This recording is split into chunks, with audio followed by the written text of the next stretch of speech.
Defense Secretary Jim Mattis, regarded around the country and by our allies as one of the few steadying influences on President Trump. With Mattis on his way out, are we less safe? I'm joined now by CNN national security analyst James Clapper, the former director of national intelligence. I'm so happy that you could join us. Thank you so much, Director. I want to read to you what retired U.S. Army General Stanley McChrystal told CNN after the news of Mattis' resignation broke. He said, "The kind of leadership that causes a dedicated patriot like Jim Mattis to leave should give pause to every American." Simple question. Will Americans be less safe because James Mattis is leaving? Yes, Don, I think so. I mean, obviously the sun will come up tomorrow and somebody will follow Jim Mattis. I can't think of anybody who's going to replace him. I find this disturbing, but not surprising. Knowing Jim as I do, I figured it was a question of time when he would reach the point where he would have to do what he did.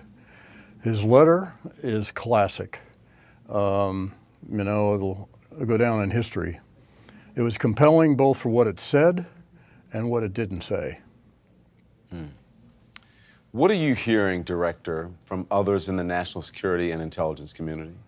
Well, I think everyone is that I've engaged with is, upset and disturbed about it. I got an email from somebody earlier this evening saying, "This makes me very nervous. Tell me something that'll make me calm." And I said, "I don't think I can." You know, this president has insisted, and when he was a candidate for years, that he knows more about defeating ISIS than America's generals. I want you to listen to this. Is from back in 2016 when he was a candidate.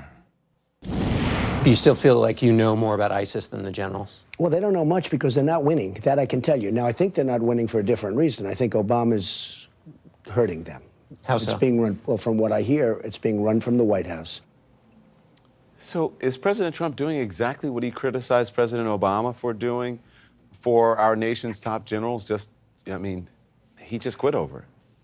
Yeah, exactly. And of course, President Obama initially didn't want to get engaged in Syria. And so that's another irony here is the parallels and similarities between President Trump and then his predecessor, whom he roundly criticizes.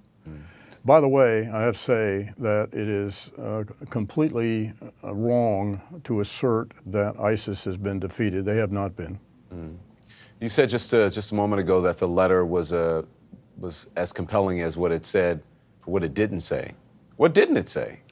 Well, typically in a letter like this, there's an expression of what an honor it has been to serve in this administration and under your leadership, or words to that effect. That's typically what you put in a resignation letter. It's what I put in mine when I resigned in the last administration, and that wasn't there.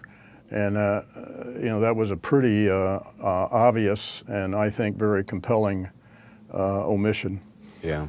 The last line was, "I very much appreciate this opportunity to serve the nation and our men and women in uniform." And as I said in my open, didn't say anything about the president. Right. And I'll add, as you added, the administration. Do you think others in this administration will begin to speak out or perhaps leave their positions because of this? Well, I hope so. I just want to foot stomp something that Juliette Kayyem said earlier this evening about her hope that he does not remain silent like others have done when they've left this administration. And Jim still has a service to render this country by speaking up, and I hope he does. And I hope he, by the example that he's set, that others will think hard about our values and what's important for this country, and can they look themselves in the face and continue to serve this president? Well, he made it 2 years before leaving. A pretty lengthy tenure for someone in Trump's administration.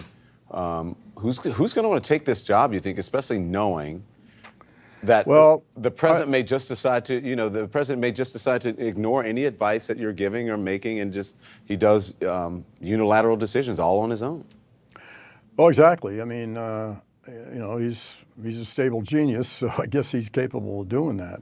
I don't know who will step up and serve unless it's somebody that's going to be a complete yes man.